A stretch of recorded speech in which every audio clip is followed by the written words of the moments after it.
Hi friends, இப்போ நம்ம பாக்கியலட்சுமி பார்க்க போகிறோம். பாக்கியலட்சுமியில் நம்ம பாட்டிக்கும் பாக்கியாவுக்கும் பயங்கரமான சண்டைங்க. உனக்கு எனக்கு சண்டை உடைய போகுது மண்டை அந்த ரேஞ்சுக்கு போயிடுச்சுங்க. 2 பேரும் கத்திக்கிட்டே இருந்தவங்க நம்ம பாட்டி ஒரு கட்டத்துக்கு மேலே பிளாக்மெயில் பண்ண ஆரம்பிச்சிட்டாங்க.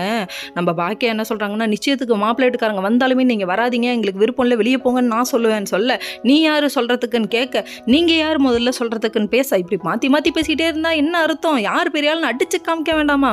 கிளப்புங்கள் அப்படிங்கிற மாதிரி ஆயிடுச்சு.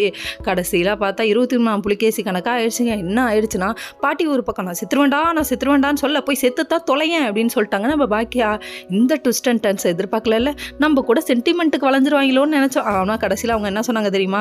நீங்கள் வந்து கொஞ்ச காலம் தான் இன்னும் இருக்க போகிறது, எப்போ இருப்பீங்க எப்போ போவீங்கன்னே தெரியாது, ஆனால் வாழ போகிறது என் புள்ள, உங்களுக்காக என் பிள்ளைய நான் தியாகம் பண்ண முடியாதுன்னு சொல்லிட்டாங்க. சும்மா நெத்தி அடியில் தாய்ப்பாசனம் இதுதான் என் பொங்கிக்கிட்டு வரும். என் கட்டின புருஷனும் தேவையில்ல, பெத்த அம்மாவும் தேவையில்லைங்கும் போது மாமியார்லாம் ஏமாத்துறோம் அப்படிங்கிற மாதிரி ஆயிடுச்சு.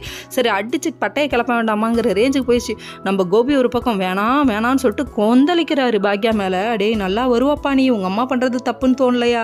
சரின்னு சொல்லிட்டு இனியா ஒரு பக்கம் நல்லா ரெடி ஆகுறாங்க. என்னம்மா ஆச்சு உனக்கு அப்படின்னு சொல்லி கேட்டால், வெயிட் பண்ணி பாருங்க ட்விஸ்ட் அண்ட் டர்ன்ஸ் எல்லாம் அப்படின்றாங்க. என்னையா ட்விஸ்ட் அண்ட் டர்ன்ஸ்ன்னு பார்த்தா, வந்து இறங்குனது நம்ம போலீஸுங்க, கம்ப்ளைண்ட் பண்ணது நம்ம பாக்கியாவாக தான் இருக்கும்னு சொல்லிட்டு பாக்கியாவை பிடிச்சி திட்ட ஆரம்பிச்சாங்க. கடைசி வரையும் நீ திருந்தவே மாட்டலன்னு சொல்லிட்டு திட்டி விடுறாங்க. அப்போ தான் தெரியுது நம்ம இனியா தான் கம்ப்ளைண்ட் பண்ணியிருக்காங்க. பொண்ணுக்கு விருப்பம் இல்லைன்னு தான் ஃபோன் வந்துச்சு அப்படின்னு சொல்ல, ஐயோ மறுபடியும் ஜெயிலுக்கா, மீண்டுமா, நான் ஜெயிலுக்கு போகிறேன் அந்த மாதிரி இருக்கு இவங்க ரியாக்ஷன்.